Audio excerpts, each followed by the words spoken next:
ఇదిగో మీ కొరకు ఎవరు పుట్టబోతున్నారు, లోక రక్షకుడు పుట్టబోతున్నాడని దేవుని దూత ఏ రీతిగా వర్తమానం అందించిందో హెబ్రీయులకు రాసినటువంటి పత్రికలో చక్కగా వ్రాయబడి ఉంది.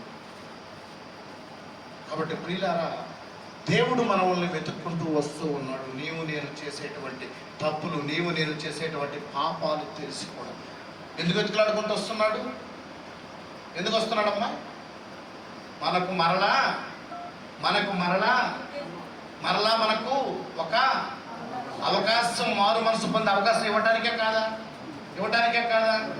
మరి మనం పట్టుకుంటున్నాం అవకాశాన్ని, పట్టుకుంటున్నామా?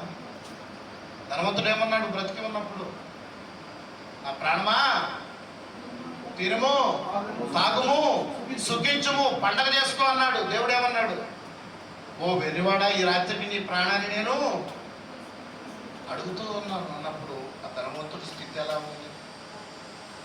ధనవంతుడు చనిపోయాడు. దేవుడు ఏమైనా మరలా అవకాశాన్ని ఇచ్చాడా? ఆ ధనం ఏమైంది? ఆ సంపద ఏమైంది? ఆ ధాన్యం ఏమైంది? ద్రాక్షరసం ఏమైపోయింది?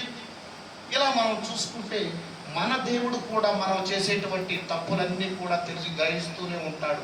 ఆయన ఎరిగి ఉన్నాడు. కానీ ఆయన మనకు అవకాశం ఇవ్వటానికే మన దగ్గరికి ఏదో ఒక రూపంలో వెతుకులాడుకుంటూ వస్తూ ఉన్నాడు. కానీ ఆయన వెతుకులాడుకుంటూ వస్తే మనం ఏం చేస్తున్నామంటే భద్రముగా దాక్కుంటూ ఉన్నాం. కొత్త నిబంధనలు అంటాడు, ఇదిగో నేను హృదయం అనేది తలుపు వద్ద తడుతూ ఉన్నాను, తీసేంత వరకు తడతానయ్యా. ఎవడైనా నా స్వరము విని తలుపు తీస్తాడో నేను అతనితో కూడా భోజనం చేస్తా. ఎక్కడ భోజనం చేస్తాడు? ప్రకటన గ్రంథంలో ఉన్నది, 24 పెద్దల మధ్యను పెండ్లి కుమారుని విందులో నీవు నాతో కూడా ఏం చేస్తావు? పెండ్లి విందు తింటావు. అంత శ్రేష్టమైనటువంటి జీవ విందు పరలోకములో ఉన్నది మన కొరకు. మరి అటువంటి పెండ్లి కుమారుని విందులో మనం అర్హులం కావాలంటే ఆయన తలుపు తడుతూ ఉన్నాడు. ఏ తలుపు? హృదయం అనేటువంటి తలుపు తడుతూ ఉన్నప్పుడు మరి నీ హృదయం అనే తలుపును తీస్తున్నావా, భద్రపరుచుకుంటూ ఉన్నావా? ఆలోచించుకున్నాం. ఇక రెండవ వ్యక్తిని చూడమ్మా, చకచక ముగించేసుకుందాం. ఆదికాండము పక్కన 4వ అధ్యాయము 5వ వచనం చూడమ్మా. కయోనును, కామా ఉంది అక్కడ. కయోనును అతని అర్పణను ఆయన లక్ష్య పెట్టలేదు. కాబట్టి కయోనుకు మిక్కిలి కోపము కలిగి అతడు తన ముఖమును చిన్నబుచ్చుకొని యెహోవా కయోనుతో, కయోను నీకు కోపమేలా? ముఖము చిన్నబుచ్చుకొని ఉన్నావని నీవు సత్క్రియ చేసిన ఎడల తలనెత్తుకొనవా? సత్క్రియ చేయని ఎడల వాకిట పాపము పొంచియుండును. చాలమ్మా. కయోను ఏబేలు ఇద్దరు గురించి మనకు తెలుసు. ఆ మొదటి లైన్లోనే రాసి ఉన్నాడు కయోనును. ఉందా? కయోనును అంటే ప్రత్యేకముగా కయోను గురించి గుచ్చి మాట్లాడుతున్నాడు దేవుడు. లేకపోతే కయోను ముఖము చిన్నబుచ్చుకొని, లేకపోతే కయోను అర్పణం అని రాసేవాడు. కానీ అక్కడ ఏం రాశాడంటే కయోనును, 2 ఒత్తులు పెట్టాడు. ఎందుకు పెట్టాడంటే కయోనులో ఉన్న స్వభావాన్ని మనం తెలుసుకోవాలి. కయోను చాలా బలాఢ్యుడు, మంచి శరీర సౌష్ఠవము కలిగినటువంటి వాడు, చక్కని రూపము కలిగినటువంటి వాడు. అలాంటి కయోనును అతని అర్పణను దేవుడు తృణీకరించాడు. వెంటనే కయోను ముఖం ఏమైంది? చిన్నబుచ్చుకున్నాడు. ఎందుకు? ఇదిగో నేను ఎన్నో రకాల ధాన్యాలు తెచ్చాను, ధనము తెచ్చాను, కానీ నా తమ్ముడు ఏం తెచ్చాడు? ఒక చిన్న గొర్రెను తెచ్చాడు. ఈ దేవుడు ఏంటి నన్ను పక్కన నెట్టివేసి అర్పణ తీసుకున్నాడని కోపాగ్రుడైపోయి ముఖము చిన్నబుచ్చుకుంటే దేవుడే పాపం అమాయకుడు కాబట్టి, దేవుడు జాలి కలిగిన వాడు కాబట్టి కయోను వెతుకులాడుకుంటూ వెళ్ళాడు. నాయన, నా కుమారుడు కయోను, ఎందుకు అలా మొహం చిన్నబుచ్చుకున్నా? ఏమైంది నాన్న? నువ్వు చేసింది తప్పే కదా, జ్ఞాపకం చేసుకో. తప్పు చేసిన వాడు తల ఏం చేస్తాడు? తప్పు చేసిన వాడు తలను దించుతాడు. తప్పు చేయని వాడు తలను ఎత్తుకుంటాడు. నీవున్న స్థితి నువ్వు గ్రహిస్తున్నావు. నువ్వు తలదించుకొని ముఖం చిన్నపుచ్చుకున్నావంటే తప్పు చేసావని నీకు తెలుసు కదా నాయన అని ప్రభు కయోను దగ్గరికి ఎందుకు వచ్చి ప్రశ్నించాడు? ముఖము చిన్నపుచ్చుకొని బాధపడుతున్నటువంటి అతను తన తప్పులు తాను తెలుసుకొని మారు మనసు పొందుకుంటాడనే కదా, అందుకోసమా కదా? అందుకోసమే దేవుడు తిరిగి వచ్చి కయోనుతో మాట్లాడాడు. నా కుమారుడా కయోను, ఎందుకు మొహం చిన్నపుచ్చుకున్నావు? నేను ఎందుకు నీ అర్పణను తీసుకోలేదు, నీవు గ్రహించలేకపోయావా అని కయోనును తిరిగి ఆయన క్షమించడానికి వచ్చి ఉన్నాడు, పిలిచి ఉన్నాడు, అవకాశం ఇచ్చి ఉన్నాడు. కానీ కయోను అవకాశాన్ని ఉపయోగించుకోలేదు. ఫలితము ఈరోజు కయోను మనందరి దృష్టికి క్రైస్తవంలో ఒక దుర్మార్గుడిగా ఉన్నాడా, మంచి వ్యక్తిగా ఉన్నాడా? దుర్మార్గుడిగా ఉన్నాడు. అన్న చేత చంపబడిన హేబేలు రక్తము సైతము నేటికి యెహోవా నామమును ఏమవుతుంది? కీర్తిస్తూ ఉందనంటే ఆయన చనిపోయి కూడా దేవునికి మహిమకరంగా ఆయన ఆరాధించేటువంటి వ్యక్తిగా ఉన్నాడా లేదా? ఉన్నాడా లేదా? ఆ స్థితిలో కూడా కయోను ఉండేవాడేమో ఒకవేళ దేవుడు వెతుక్కుంటూ వచ్చి ఆయనకు అవకాశం ఇచ్చినప్పుడు కనుక గ్రహించి. మరొక వ్యక్తిని చూడమ్మా, సమయం మించిపోతూ ఉందమ్మా. అపోస్తుల కార్యము 7వ అధ్యాయం 2వ వచనం చూడమ్మా.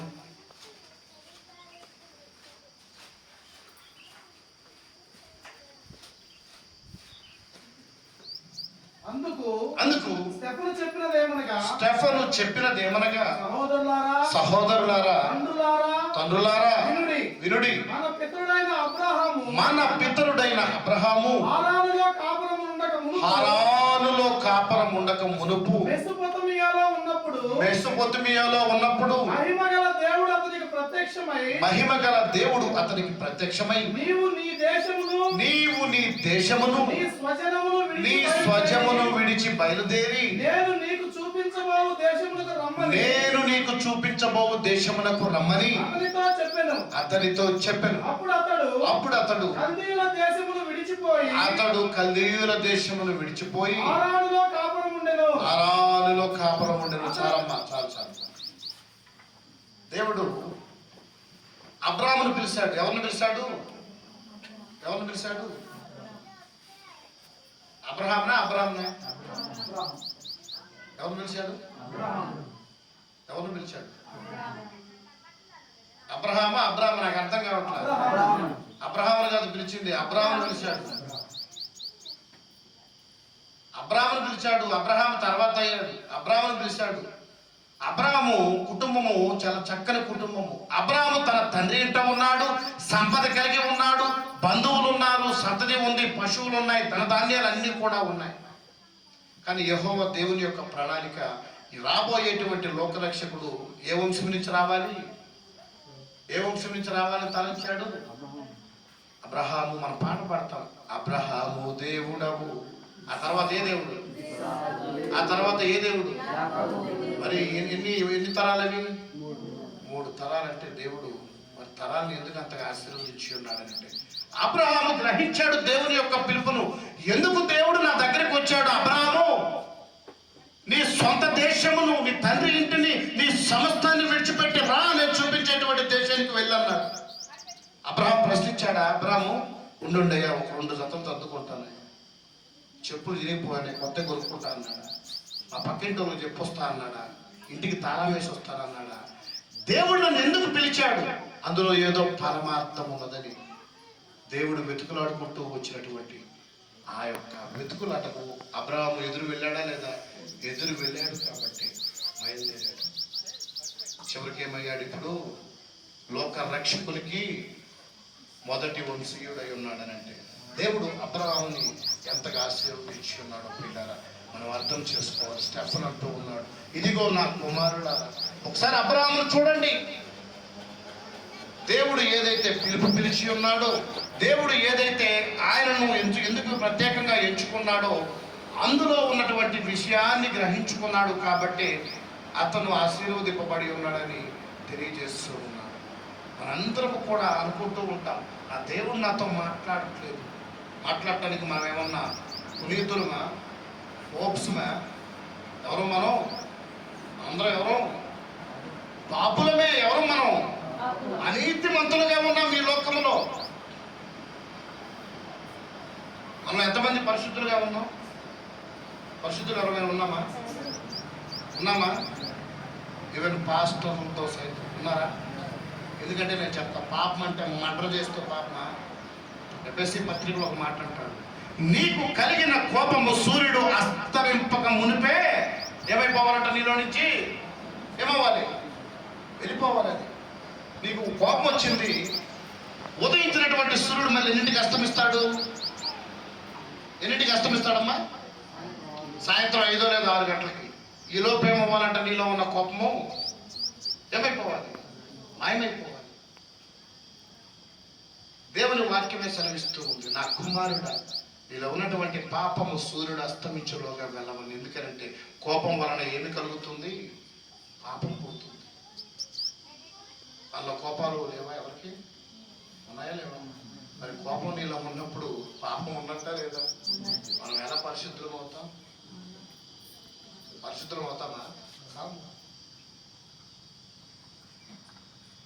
మనం పరిశుద్ధులు కానప్పుడు ఎందుకు దేవుడు మనతో ముఖాముఖి మాట్లాడతాడు?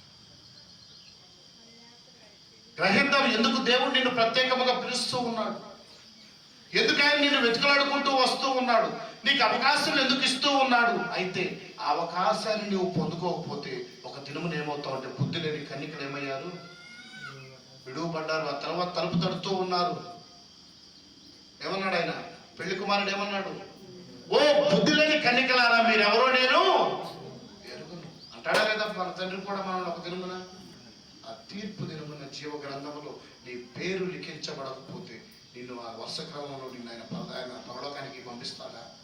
అప్పుడు నువ్వు అంటావు, ధర్మంతుడిలాగయ్యా, అప్పుడు తప్పు చేశానయ్యా, ఇప్పుడు నాకు బుద్ధి వచ్చిందయ్యా, నన్ను తిరిగి పంపించయ్యా, నేను మరలా మార్చుకొని వస్తాను జీవితం అంటే. ఆయన ఒప్పుకుంటాడా? ఏ భక్తుడు అంటాడు, మేఘము వెడలిపోయినట్లు పోయిన వాడికి అన్నటికీ తిరిగి వస్తాడా? నువ్వు సజీవుడిగా కూర్చొని ఉన్నావు, చక్కగా మాటలు వింటూ ఉన్నావంటే, 10 మందిని తిట్టగలుగుతూ ఉన్నావంటే, ఒకరి మీద నింద మోపగలుగుతూ ఉన్నావంటే దేవుడు నీకు ఆయుష్ ఇచ్చున్నట్లా లేదా? మరి ఆయన ఇచ్చినటువంటి ఆయుష్ నువ్వు ఎలా వాడుకుంటున్నావు? వ్యర్థముగా వాడుకుంటున్నావా? దేవునికి అనుకూలంగా వాడుతూ ఉన్నావా? ఎలా వాడుకుంటూ ఉన్నావు? దేవుని కొరకు వాడుతున్నావా? లోకం కొరకు వాడుతూ ఉన్నావా? దేవుని కొరకు ఎంతమంది వాడుతూ ఉన్నావు? ధైర్యంగా చేతులు ఎత్తాలి. ఒక చేయి వేసింది అక్కడ, 2 ఇంకా ఏందమ్మా? ఇప్పుడే కదమ్మా చెప్పాను, మంచి అద్భుతమైన సాగ. మరి అప్పుడే తూర్చాడు ఆయన పక్కన. ఎందుకంటే మనలో ఏం లేదంటే నిరీక్షణ లేదు. ఏం లేదు? నిరీక్షణ ఎవరికి ఉండదు? నిరీక్షణ ఎవరికి ఉండదు? అన్యులకు నిరీక్షణ ఉండదు. దశలోని సంఘానికి పౌలు అంటాడు, సహోదరులారా, నిరీక్షణ లేని ఇతరుల వల్లే మీరు ఉండక. ఎలా ఉండకూడదు? మనము మనం ఎవరి వల్లే ఉండకూడదు? నిరీక్షణ లేని ఇతరుల వల్లే. అన్యులు అంటారు, ఉన్నదే ఒక్క జీవితం, అనుభవించు, ఇష్టం వచ్చినట్టు చెయ్యి అంటారు. కానీ బైబిల్ ఏమని చెప్తుంది? ఏం చెప్తుంది? ప్రసంగి గ్రంథం 11వ అధ్యాయం లాస్ట్ వచ్చిన చూడము ఒకసారి.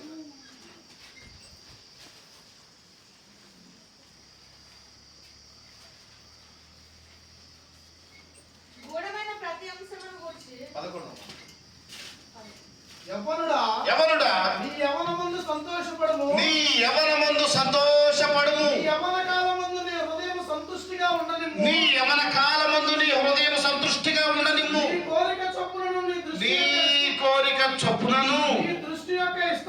నీ దృష్టి యొక్క ఇష్టము చొప్పునను ప్రవర్తించుము.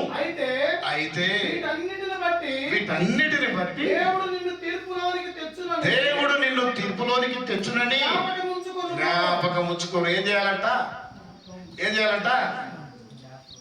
జ్ఞాపకం. ఏం జ్ఞాపకం ఉంచుకోవాలి? ఎవరి గురించి మాట్లాడుతున్నాడు? ఎవరి గురించి? యవనస్తులు అంటే యవనస్తులు కాదమ్మా.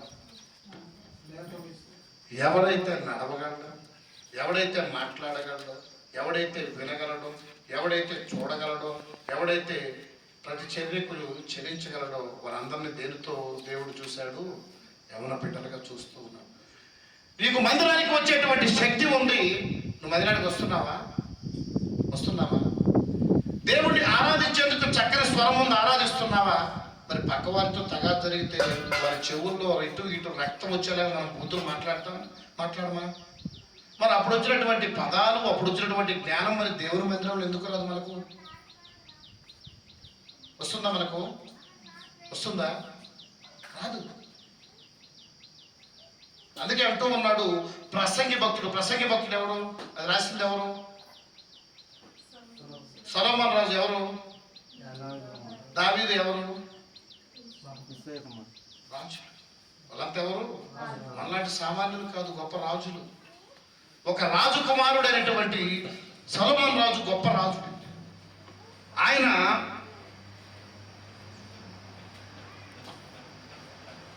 చక్కగా రాజ్యాన్ని పరిపాలించేటువంటి వ్యక్తి తన యొక్క స్వలాభము కోసము, తన సంతోషము కోసం ఏం చేశాడు?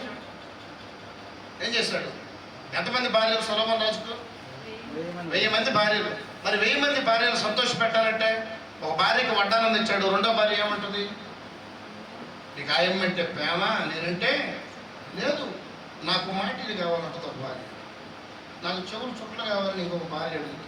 ఇలా 1000 మంది భార్యలను బుజ్జగించడానికి, వారిని ఆనందపరచడానికి సొలొమోను ఏం చేశాడంటే, దేవుడు ఒక రాజుగా పట్టాభిషిక్తులు చేస్తే ఈయన ఏం చేశాడంటే స్వలాభం కోసం దేవుని ప్రజలపై పన్నుల భారం వేసి దేవునికి వ్యతిరేకంగా తయారయ్యాడు.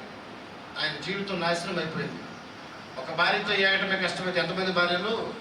1000 మంది భార్యలు. తన జీవితము అయిపోయిందని భావించినటువంటి సొలొమోను అంటూ ఉన్నాడు, నా కుమారులారా, నా బిడ్డలారా వినండి, ఎవరి కాలంలో నువ్వు చెయ్యి, నేను కాదంటం లేదు. ఏమంటున్నాడు?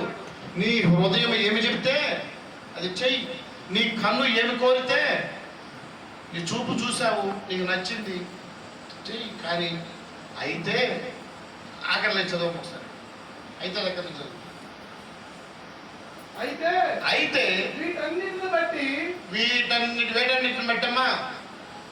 అయితే వీటన్నిటిని బట్టి అంటే వీటన్నిటిని బట్టి ముందు ఒక మాట అన్నాడు, నీవు చూసిన దాన్ని బట్టి, నీ హృదయం ఏదైతే కావాలనుకుంటుందో దాన్ని బట్టి, నీవు ఇష్ట ప్రకారం చేసినటువంటి క్రియలు ఏవైతే ఉన్నాయో వీటన్నిటిని బట్టి దేవుడు నిన్ను ఎక్కడ తీసుకొస్తాడు? తీర్పులోనికి. మరి ఆ తీర్పులో తేలిపోతే నీ పరిస్థితి ఏమవుతుంది?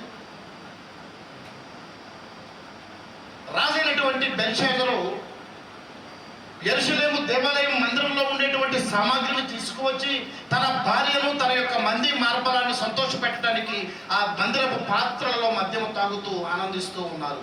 దేవుని హస్తం శూన్యంలోంచి వచ్చి గోడ మీద రాసింది. ఏం రాసింది? మెనీ టెకేలు ఉపాసిన్. అయిపోయింది. ఎందరో ప్రయత్నించారు, చదవలేకపోయారు.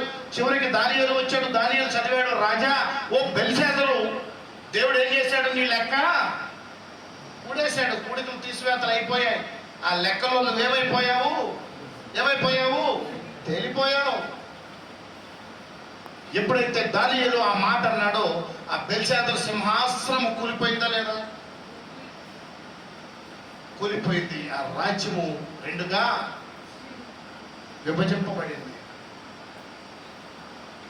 మన దేవుడు కూడా ఎవరి కాలంలో అంటే నువ్వు చక్కగా ఆరోగ్యముగా ఉన్నప్పుడు నువ్వు చేసేటువంటి క్రియలు, కార్యాలు ఎవరికి తెలియదని నీవు అనుకోవచ్చు. అవన్నీ కూడా దాచిపెట్టి ఉన్నామని నీవు అనుకోవచ్చు. కానీ మన తండ్రి ఎక్కడి నుంచి వస్తాడు? మత్తయి సువార్తలో ఉంది. ఇదిగో నీ తండ్రికి నీవు ప్రార్థన చేయనప్పుడు ఎలా చేయాలంట? రహస్యం. ఎక్కడుంటాడు మన ప్రభు? ఎక్కడుంటాడు మన తండ్రి? ఎక్కడుంటాడు?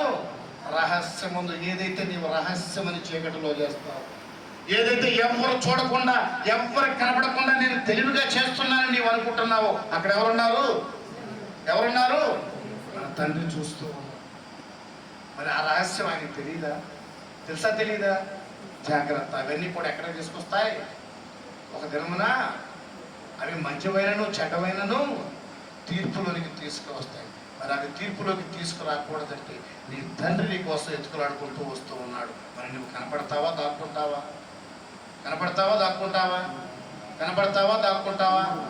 కనపడదామా దాక్కుందామా, కనపడదామా దాక్కుందామా, కనపడదామా దాక్కుందామా.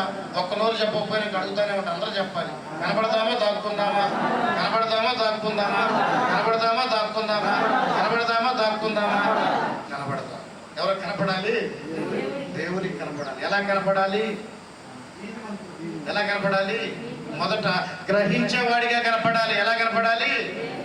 గ్రహించేవాడిగా కనపడాలి. ఆ తర్వాత అమ్మ నీతిమంతులు వద్దాం. అప్పుడే గ్రహించేవాడుగా మొదలు చదువు ఒకసారి మరలా ముందు రోమా చదివాం కదా, రోమిలకు రాసినట్టు పత్రిక 3వ అధ్యాయం 11వ వచనం ఒకసారి చదవమ్మా, ముగించేసుకుందాం. సమయం పాపం 1:30 దాటిపోయింది. నీతిమంతుడు లేడు, ఒక్కడును లేడు, గ్రహించువాడును లేడు, దేవుణ్ణి వెతుకువాడును లేడు. చాలమ్మా. ఇప్పుడు మనందరం కూడా గ్రహించుకుందాం. ఏం గ్రహించుకుందాం? మన దేవుడు మన కొరకు వెతుకులాడుకుంటూ వస్తున్నాడు. కనబడదామా దాక్కుందామా? కనబడదాం. కనబడాలనేటువంటి విషయాన్ని గ్రహించుకున్నామా లేదా? ఆ మాటను నువ్వు గ్రహించుకోవాలంటే వాక్యాన్ని వినాలా లేదా? వినాలి. ఆ వాక్యం విన్నప్పుడు నువ్వు దేవుడిని వెతుకులాడుకుంటూ నువ్వు వెళ్తావా, ఆయన రావాలి ఇక్కడికి? మనం వెళ్ళాలా, ఆయన రావాలా? ఈ ఊరికి ఎమ్మెల్యే వస్తున్నాడు, నువ్వు ఇక్కడ కాలు మీద కాలేసుకుని కూర్చుంటే ఆయన ఇక్కడికి వస్తాడా? ఆ రోడ్లో నిలబడతావు, ఎండైనమ్మా ఎమ్మెల్యే వస్తున్నాడు. ఎందుకు? ఆయన ఇచ్చే అంత బహుమానం కోసం. ఆయన ఇచ్చే బహుమానము నీ జీవితాంతం ఉంటుందా నీతో? శాశ్వతమైనటువంటి బహుమానం అది. కానీ ఆయన ఇచ్చే బహుమానము జీవ కిరీటము, శాశ్వతమైనది. అది మొదట గ్రహించుకుందాం.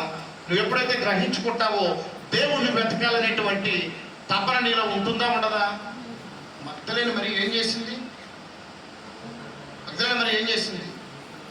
సిలువ వేశారు, సమాధిలో పాతి పెట్టారు, 3వ దినమున ఆయన లేచాడు. ఆ శిష్యం పాపం ఈ పిచ్చి తల్లికి తెలియదు. ఏం చేస్తుంది? అంగలారుస్తూ ఎత్తుకులాడుతుంది. అయ్యో నా తండ్రిని ఎవరో